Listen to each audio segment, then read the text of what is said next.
নমস্কাৰ। আমি আজি আলোচনা কৰিবলৈ ওলাইছোঁ ফ্ৰেছ। আমি ইতিমধ্যে বহুত ফ্ৰেছৰ চেণ্টেন্স কৰিছোঁ। আমি আলোচনা কৰিম মানে ফ্ৰেছনো কাক বোলে বা ই কেই প্ৰকাৰৰ হ'ব পাৰে, এই ধৰণৰ প্ৰশ্ন আজি আলোচনা কৰিম। আচলতে ফ্ৰেছ বুলি ক'লে চেণ্টেন্স আমাৰ যি এটা চেণ্টেন্স থাকে, এই চেণ্টেন্সৰ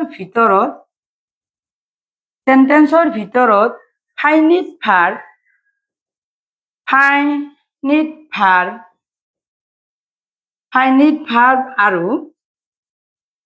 আৰু ছাবজেক্টবিহীন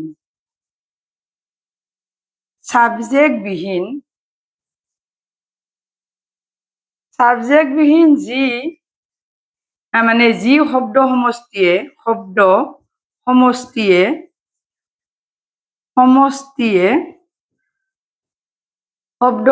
সমষ্টিয়ে একোটা অৰ্থ প্ৰকাশ কৰে।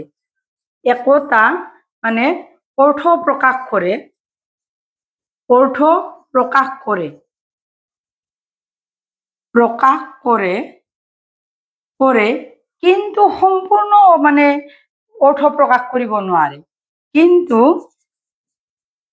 কিন্তু সম্পূৰ্ণ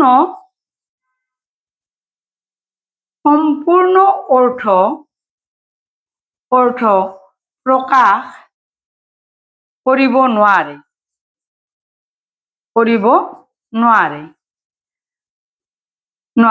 ফাইনিট ভাৰ্ব বুলি ক'লে কি ফ্ৰেছ বুলি ক'লে কি চেণ্টেন্সৰ ভিতৰত থকা ফাইনিট ভাৰ্ব আৰু ছাবজেক্টবিহীন এটা শব্দ সমষ্টি হয়, আৰু সেই শব্দ সমষ্টিয়ে এটা অৰ্থ প্ৰকাশ কৰে, কিন্তু সম্পূৰ্ণ অৰ্থ প্ৰকাশ কৰিব নোৱাৰে। নিজাববীয়াকৈ সম্পূৰ্ণ অৰ্থ প্ৰকাশ কৰিব নোৱাৰে, কিন্তু এটা অৰ্থ থাকে চেণ্টেন্সটোৰ ভিতৰত থকা।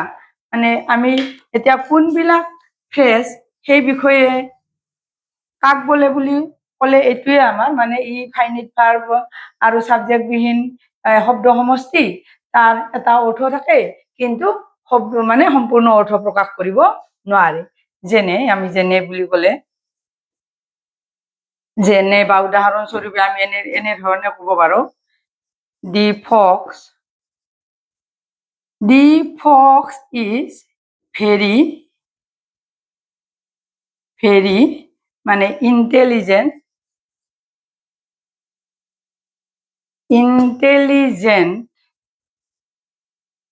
Intelligent animal. The Fox is very intelligent animal.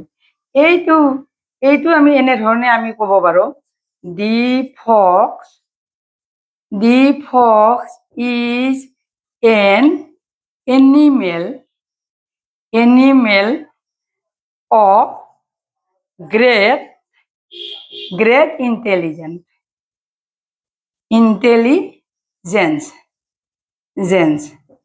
ঠিক এনেধৰণে of great intelligence, ঠিক এনেধৰণৰ যিবিলাক আমাৰ শব্দ সমষ্টি আহে, সেইবোৰে হৈছে ফ্ৰেছ। আৰু আমি যদি এটা বাক্য এনেধৰণে দিলো, তাৰমানে ই কি কৰে, বাক্যটো দ্বিতীয় বাক্যটোত আমাৰ এটা শব্দ সমষ্টি পালো আমি, অফ গ্ৰেট অফ ইণ্টেলিজেণ্ট, ইয়াৰ এটা কি হয়, শব্দ সমষ্টি হয় বা এটা অৰ্থ প্ৰকাশ কৰিছে, কিন্তু ই নিজাববীয়াকৈ শব্দ অৰ্থ প্ৰকাশ কৰিব নোৱাৰে। নাইবা গতিকে আমি কি ক'ব পাৰো, ই শব্দ সমষ্টি হয়, কিন্তু অৰ্থও থাকে, কিন্তু ইয়াৰ সম্পূৰ্ণ অৰ্থ ই প্ৰকাশ কৰিব নোৱাৰে।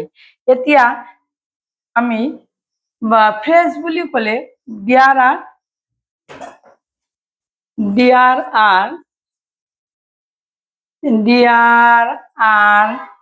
different kinds of phrases. ইয়াত আমি ফ্ৰেছ কাক বোলে গম পালো, শব্দ সমষ্টি এটা অৰ্থ থাকে, আৰু কি হয়, কিন্তু ইয়াৰ বিভিন্ন প্ৰকাৰ থাকে। যেনে আমি আগত ভিডিঅ'ত আলোচনা কৰিম, আজি দীঘলীয়া কৰিব বিচৰা নাই, যে নাউন ফ্ৰেজেছ পাম, এডজেক্টিভ ফ্ৰেজেছ পাম, বা এডভাৰ্ব ফ্ৰেজেছ পাম, কনজাংশন ফ্ৰেজেস বিভিন্ন আমি মানে সেন্টেন্স অনুযায়ী আমি ডিফাৰেন্ট কাইন্ডস অফ ফ্ৰেজেস পাম। প্ৰতিভা এডুকেশ্যনেল মেটাৰ চেনেলটো মানে সাবস্ক্ৰাইব কৰিব ভিডিওটো তথা লাইক লগতে কমেন্টস আৰু শ্বেয়াৰ কৰিবলৈ মই অনুৰোধ জনালো যাতে মোৰ চেনেলটো গ্ৰোথ হয়। আজি আমি ফ্ৰেজ কাক বলে আলোচনা কৰিলো বা ফ্ৰেজ বিভিন্ন প্ৰকাৰ থাকে সেই কথাখিনি আলোচনা কৰিলো। আগলৈ আমি প্ৰকাৰৰ বিষয়ে আলোচনা কৰিম। আজিলৈ মানে নমস্কাৰ।